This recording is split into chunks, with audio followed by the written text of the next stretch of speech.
Kabisado ko na ang tamis ng iyong labi,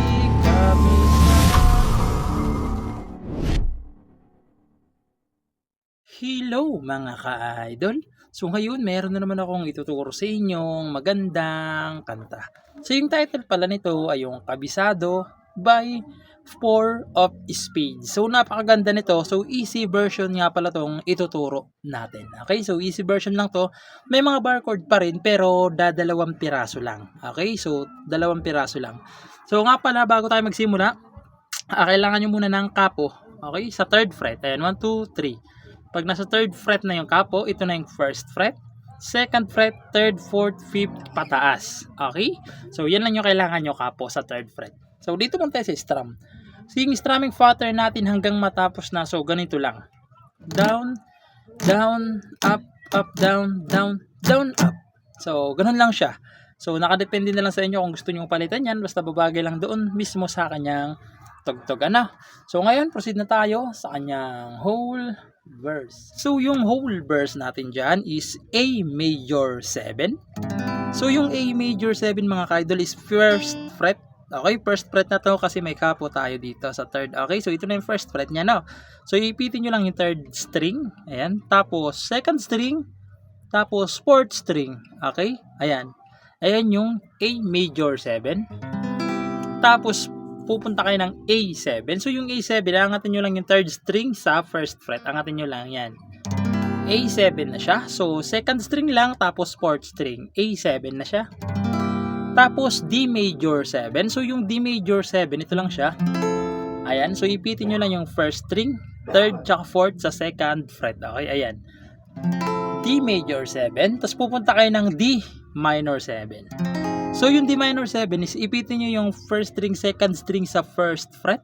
Tapos, itong 3rd string sa 2nd fret. Balikan nyo yung itsura niya. Yan. Yan, yung D minor 7. Okay? Yung apat na chords na yan, dalawang beses nyo silang gagawin. Okay? 2 times nyo gagawin yung apat na chords. Pag nagawa nyo na ng dalawang beses, pupunta na kayo ng C minor 7. So, yung C minor 7 mga ka-idol is 3rd fret yung bar. Okay? 3rd fret yung bar. Sa kanyang 4th fret is 2nd string. Sa kanyang 5th fret ay 4th string. Ayan yung C minor 7. Tapos pupunta kayo ng F sharp minor 7. So yung F sharp minor 7 is sa 2nd fret na kabar. Sa 4th fret is 5th string lang. Ayan yung F sharp minor 7. Tapos pupunta kayo ng B minor 7. So yung B minor 7 is 2nd fret pa rin yung bar. Sa kanyang 3rd fret, 2nd string. Sa 4th fret is 4th string. Ayan yung B minor 7. Tapos pupunta kayo ng E7. So puro may 7 na. Ayan. So yung E7 is 3rd string. Tapos 5th string lang. Ayan yung E7. Okay? Yan yung kanyang whole chords. Okay? So sa sunod nito mga ka-idol is chorus na. Sa pangalawang verse, yung una, di ba, 2 times nyo munang gagawin yung unang verse. Sa pangalawang verse mga ka-idol, isang beses nyo na lang uulitin ha. Sa pangalawang verse nya. No? So sasampul lang ko kayo naman kung paano siya tugtugin. So ganito siya kapag tinugtugan. So ganito siya. So hindi ko lang pala masyadong bibigkasin yung lyrics na para hindi tayo ma-copyright. So ganito siya kapag tinugtugan. So dito tayo magpi-play, no. So ganito siya. Lumang tugtugin ang gusto mo, na na na na na, sa iyong pabango. So isa pa muna 2 times.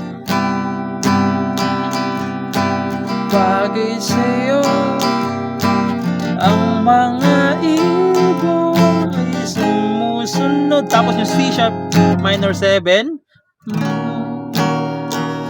Parang di ka totoo. Tapos E7. Kabisado ko na. Tapos papasok na yung kanyang chorus. So ngayon, proceed na lang tayo sa kanyang chorus.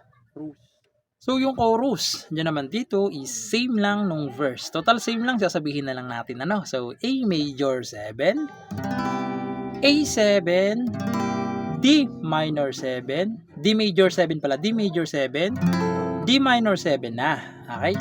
Tapos, pupunta kayo ng C minor 7, F sharp minor 7, B minor 7, E 7. Okay? Yan yung kanyang chorus. Okay? So, sasampulan ko ng kanta para mas maintindihan nyo, no? So, ganito siya kapag kinantahan. Kabisado ko na ang tamis ng iyong labi, kabisada na na oras ng umuwi, la na na na na na na na na na la na na na. Tapos verse ulit, papasok ulit yung verse. Doon naman yun sa part ng nang magpaulan ang Panginoon ng kagandahan, naubos lahat. So, doon yun sa part na yun. Okay? So, ganoon lang naman siya kadaling tugtugin. No? So, basic chords lang itong ginamit natin. Hindi siya yung original. Okay? So, pero katunog naman siya. So, yun lang naman. Sana naintindihan nyo itong tutorial natin at nagustuhan nyo. At good luck sa bago nyong matututunan.